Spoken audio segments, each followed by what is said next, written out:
We're back at Warchant.com talking about the greatest Florida State recruiting classes of all time. And I'm joined, of course, by the author of all of these features, and that's Corey Clark, senior writer at Warchant.com. And Corey, so far we've gone through two through five. Hmm. Number five, 1989. Number four, 2011. Number three, 1997. And the last one we talked about was the 1990 class. Was number two overall with 105 points. But coming in at number one with 144 points on your system. And that's, almost 40 points more than number two. And that's just freaking ridiculous that there's this much talent on one class. And that is, of course, the 1993 class. And Corey, when we first started getting together and doing this, and we didn't even come up with a scoring system. We just said, hey, throw out your top five. We both immediately had 93 number one. It wasn't even, before even looking at the numbers, we knew what the top class was. Man, when you look at just the names of the '93 class, when you go and read it, even if you're just kind of a casual Florida State fan, or a younger Florida State fan, I should say, somebody that's maybe in your 20s that didn't live through the mid '90s, you look at those names and you're like, holy cow. I mean, it is, you start with Peter Boulware, and then you have Warwick Dunn, and then you have Renard Wilson, and you have Trey Thomas, you have Andre Wadsworth, and that's just the 5 first-round picks. And Wadsworth, by the way, was a walk-on, but we count him towards that Oh, class. sure. He came in with that class. He was a preferred walk-on, and it was good job on that preference because he really made a difference. But man, that's just the 5 first-round picks, which is a crazy accomplishment in itself. That 5 first-round picks were in that class. But when you look at the depth of the class, I think I just counted that 22 of them contributed or started. 22. Yeah. I mean, it's just crazy.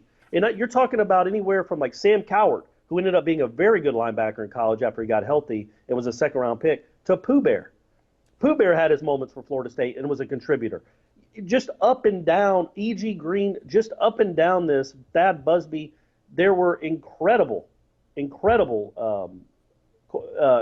football players. And they hit it's not even a home run. That doesn't even do it justice. It's like a walk-off grand slam or 3 grand slams in an inning. It's just, I don't even know what to equate it to when it comes to how good this class was. But it was, I can't imagine another class ever being close to this one. And you didn't mention the player that came in with the most fanfare in this class and made the cover of Sports Illustrated. That's, of course, Scott Bentley, Right. who go on to kick the game-winning field goal in the national championship game that year as a true Yeah. freshman. And, of course, before that, they had all the kicking woes of wide right. So, it was such a big thing to get him in the class. Obviously, he did very well in college.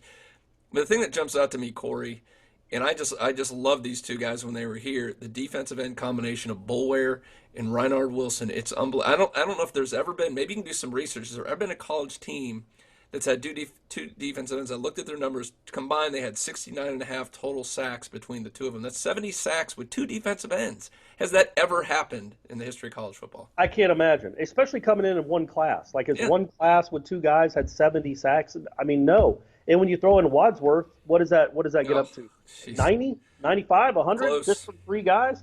All 3 first-round picks. It's just a marvel of a class. It is an incredible class. Boulware and Wilson obviously came in with a little more fanfare, but yeah, man, those aren't even the 2 biggest names. Obviously, Warwick Dunn might be the most beloved player in Florida State history. He came in that class, and he was the one that became the star of that class right away because of the backstory with his mom being tragically killed in Baton Rouge, or Baton Rouge, and him having to raise his siblings, and then obviously what he's done since then for single mothers once he became a pro. Warwick Dunn is the name of that class. He's the marquee name, but there's there's marquee everywhere. I mean, you look up and down, even Thad Busby, even a Darrell Bush, Yeah. he got hurt in the in his first training camp, so he never had an NFL career, but he was an academic All-American at Florida State. I believe he was a 4-year starter, at least a 3-year starter, and a really good college football player. And this class is littered with those types of guys. Yeah, it is. It's nuts looking up and down the list. You mentioned we got to talk a little bit more about Warwick Dunn because it's amazing that he would come in that first year and do what he did. And I want to ask you this question. I'm curious. Do you think Florida State wins the '93 national championship without him? The reason I bring that up, a couple of the big plays he had, obviously, in the national championship game, that game against Florida. I don't know if you were at that one in Gainesville in '93. And I hate to give those folks down their credit, but I got to say, when they started that comeback, I don't think I've ever been in a stadium where it's been that loud. And of course, we know that 3rd and 10 play, Charlie rolls out, finds Warwick, and he scoots down the sideline and secures the win down in Gainesville. But that was such a huge play, and I don't know. Maybe they don't win that game without Warwick Dunn.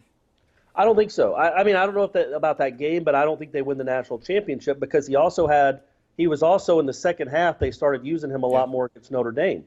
And if they don't make that game close at the end, I know they lost on the final pass, but if they lose, say 31-17 or 34-17, I don't think they get high. I don't think they're ranked high enough to take advantage of it when Notre Dame loses the following week. So the fact that Warwick Dunn scored a touchdown in that game, and quite frankly, I know I talked on the last one about how valuable Sean Jackson was, and he was. He was a very good college player. Warwick Dunn should have been playing more in the Notre Dame game, and he should have played a lot more in the Nebraska game. But when it was time, last drive against Nebraska, when you had to go down and kick a field goal or you're going to lose, Warwick Dunn was the guy on the field. Warwick Dunn was the guy making plays. So no, I don't think they win the national championship without him. And what's crazy for the people that don't know, and I'm sure there are some out there, they didn't know what he was going to be when he got here. He was a DB/running back, and they weren't sure exactly where they were going to use him. He wanted assurances from Bowden when he was being recruited because he was a quarterback in high school for a bad team. So he just wanted assurances that he would get a chance to play running back. Not that he would be a running back, but just give me a chance. And after 1 or 2 days, Bowden and Rick were like, yeah, Mickey, sorry, you're not getting him. He's staying here. And then, whatever it was, 4 months later, Marquette Smith, who had been the USA Today Offensive Player of the Year as a running back, was transferring because they all saw the signs. Warwick Dunn was a special dude right away. Even from the very first game against Kansas, he had a crazy run. We were like, what in the world was that? And obviously he set records, and his career will be remembered forever. But, yeah, he's a part of that 93 class and a really special part because of what he did on the field and also his backstory, rooming with Charlie and all that. And then you look at these 2 wide receivers, Andre Cooper and E.G. Green, the 2 probably most underrated wide receivers. I got to take issue with you, Corey. How does Andre Cooper only get 2 points? I mean, it's nuts. He wasn't drafted somehow. Yeah, but he got hurt, I think. Yeah, and he didn't make any All-American teams. Yeah. And that's the kind of, with this scoring, there were instances where you're like, man, I want to give Andre Cooper deserves 8 points at least. But he just wasn't drafted. But and he didn't make an All-American team, but he does still hold a record for most touchdowns in a season by a receiver. That 95 team, him and E.J. Green both had over 1,000 yards. They were the first time a Florida State duo had done that. And yeah, it's just funny you just mentioned offhandedly, oh yeah, Andre Cooper and E.G. Green. I mean, yeah, for 2 years that might have been the best receiving tandem in the country, and they were a part of this class. Andre Cooper was like Mr. Florida, was a great basketball recruit too, was a really big deal, and kind of won them the Orange Bowl to keep their streak alive of top 5 finishes against Notre Dame, to keep their streak alive of top 5 finishes in 10-win seasons after the 95 season. He was again a terrific college football player that had a nice career in the Arena League, and E.G. Green was drafted. But, yeah, those 2 guys, even though they weren't maybe Peter Warwick or Kelvin Benjamin draft-wise, they were great college football players. The only guy in this I want to bring up that's a double digit, I want to go through some of the just crazy amount. And Philip Riley was on that, another receiver. But who was I looking at? Oh, Trey Thomas. I mean, that's a guy that's on there that's one of those – like, wow, this big-time player gets you 11 points in this system. But, I mean, he's kind of overshadowed by all these other great players we just brought up. Yeah, and also when he was on that always happens kind of with offensive linemen, right, unless super-duper stars.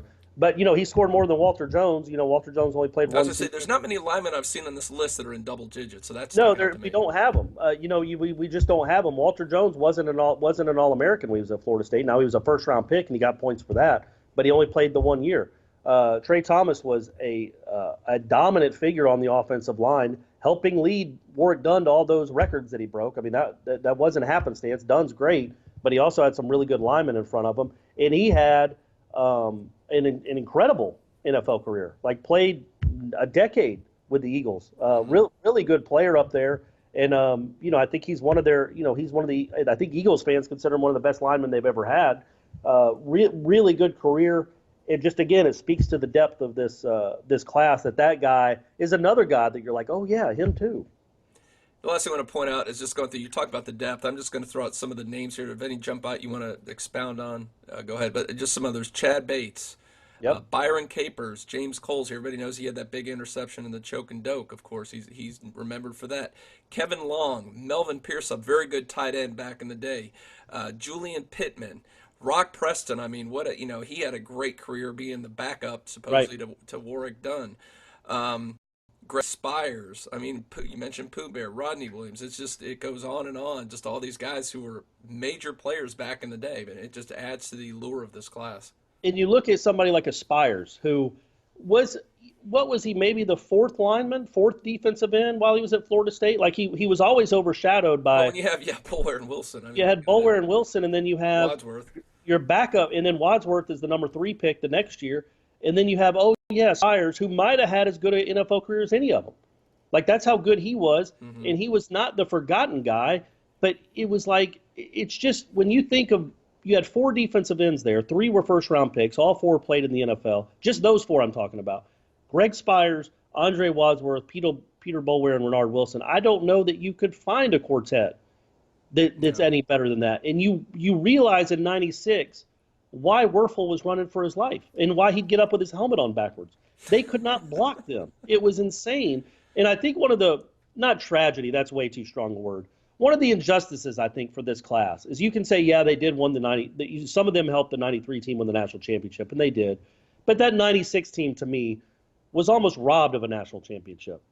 Number one, they did, just playing Florida. Like, it was crazy they had to play Florida again. And I'll always blame Nebraska for losing to Texas, and I'll always blame Jake Plummer for losing to Ohio State in the game. So then Florida had a lot more to play for after Arizona State lost against Ohio State in the Fiesta Bowl. But also they had the flu. Like, half the team had the flu in the Sugar Bowl for Florida State, including Warwick Dunn, who didn't play after the third quarter. And I know the game ended up 52-20, but it was 24-20 in the third quarter, and Florida State was getting the ball back. And then Warwick Dunn went out of the game with cramps, and it was never the same, obviously. But I just think that was an injustice. That team was so good that beat, but that Florida team was awesome too. Now they had unreal talent as well. Having to beat that team twice was in a row was a huge ask, and I don't know that many college football teams could have done it. But that was a great college football team, an incredible college football team, and that defensive line, you'll never see anything like that again. You just won't. How could you? The game when Florida State beat Florida, I think first Florida was favored, I believe, in that game. And yeah. then also, was that the Spurrier, the late hits thing? Was that wasn't that in between that and the national championship game? Yeah, that's when Bowden said they played the echo of the whistle because he thought they kept late hitting Werfel. And maybe they did. I mean, if you watch it, there's a couple where it's like 2 steps and then drop them. It's not like nowadays where they're kicking them out of the game. Yeah, no, it wasn't like that. It was rough, man, and they beat him up. And they beat him up a little bit in the Sugar Bowl, too, but not enough, obviously. And Florida went back to the shotgun. And that was another thing. That's how good that defensive line was. Florida never was in the shotgun, ever. But for that game specifically in the Sugar Bowl, Spurrier's like, we're going to the shotgun. That's the only way we can get throws off because that's how dominant that defensive line was. And it's just obviously Werfel had some really talented receivers to throw to as well. And I mean, that was a great team. It's just a shame Florida State had to play them again, because they took care of business when they absolutely had to in the regular season finale, even though they were underdogs at home. And one more shout-out to this 93 class.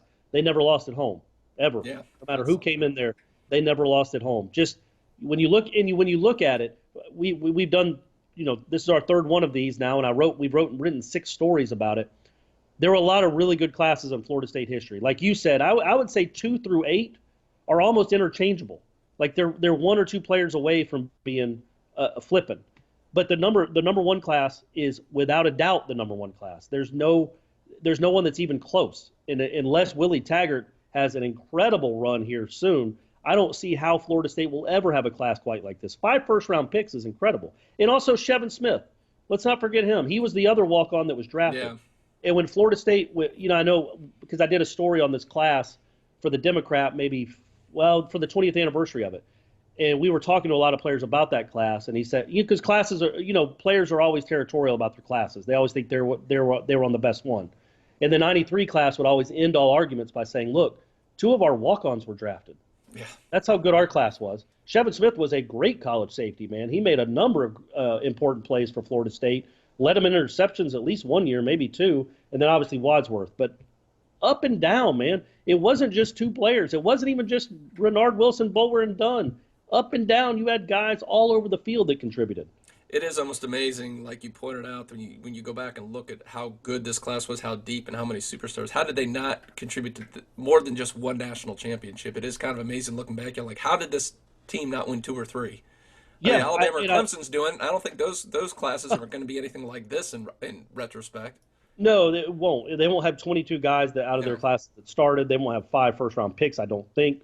But yeah, I think. I mean, I do. I think it comes down to having to play Florida twice. I mean, that's a tough Yeah. ask, man. That was an all-time great Florida team, and when it mattered, when they didn't think they got a second chance, when it was all or nothing, do or die, Florida State got up 17-0 in that game and won that game when they had to. And Warwick Dunn was the best player on the field. But then he got the flu. I don't know what happened Well, in New Orleans. I'll tell you the other But thing, because my friend harps on this every time we bring up this game, so I got to bring this up to you and see get your opinion on that. Again, reminiscing to the beating Florida twice. Like you said, they were up 17-0. I don't know if you remember, but I think 17-0, and early in the second quarter they picked off Werfel. yeah, yep, And they were getting ready to go up. They're pretty far down. They would have probably gone up 24-0. At that point, Florida's game plan is out. They call it a phantom interference or something yeah, on the defense. If you go back and look, there's no penalty anywhere. Florida was able to keep that game close enough because if Florida State goes on to win that thing 32-7, there's no way Florida's even in the running for that thing. So to this day, my friend insists, and I got to throw it out there because he'd be mad if I didn't bring it up. Florida should have never even had the opportunity to get that Mulligan game. much like when you think about it when I was talking about the Yeah. Notre Dame game with Florida State. Like just keeping it close was good enough. It turned out, Malkovich beating Nebraska in the Big 12 championship. Even if they hadn't had the Big 12 championship game, Mm-hmm. if that hadn't have been a thing, I think that was the first year they had it. If they hadn't had that thing, Florida State would have been beating the brakes off that Nebraska Oh team my at the Orange gosh. Bowl for the national championship. It was bad luck. But that class and that team, that '96 team, and specifically, is kind of gotten lost to history a little bit because of how it ended. But it was an all-time great Florida State team. It's just a bummer that Florida had to go and ruin the party. But yeah, an all-time great class as well. And I do remember that play. And you're right. If they're down 24-0, they might have lost 40-7. Like because Florida State would have really released the hounds, Yeah. and then Werfel might have come out of the game. Like it was just yeah. So anyway, that's a bit of a bummer. We don't want to end this on a No, down no, note. no. Great class. And yeah, like you said, I love the stat they didn't lose at home and they were able to win a tie, too. So that was kind of nice. Yeah, they were a big part of that. And also, real quick, we touched on him. Rock Preston, man. You want to talk about a guy that is a beloved guy for people our age that remember Florida State. Rock Preston was a terrific running back, really good. Like he might have been I think I would say Tiki Barber and Warwick Dunn were probably the two best running backs in the conference back then. Rock Preston might have been the third best. He just happened to play behind to play behind the best. But he got a lot of carries. He ran for 160 against Notre Dame in the Citrus Bowl in '94. Obviously scored the game-tying touchdown in the choke and doke.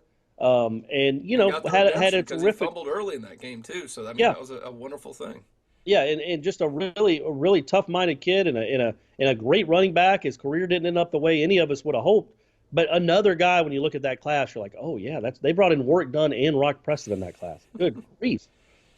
It's been a lot of fun, Corey, reminiscing about all these great classes, and you can read about every single one of them, of course, on warchant.com, and looking forward to your next work. And, of course, you can catch Corey in his sidekick, Aslan, or his sidekick, is that the good way to kind of I describe feel it? like that's the best way to Okay. refer to Aslan. Yeah, he's Not your my underling, sidekick. sidekick? Yeah, sidekick is Okay, good. Sidekick, and you can listen to them on Wake Up Warchant. You can subscribe in any podcast vehicle, whether it's iTunes, Android, whatever you want to do. So check them out. They keep us entertained during the long off season. We Corey. try. Thanks a lot, buddy. Good work.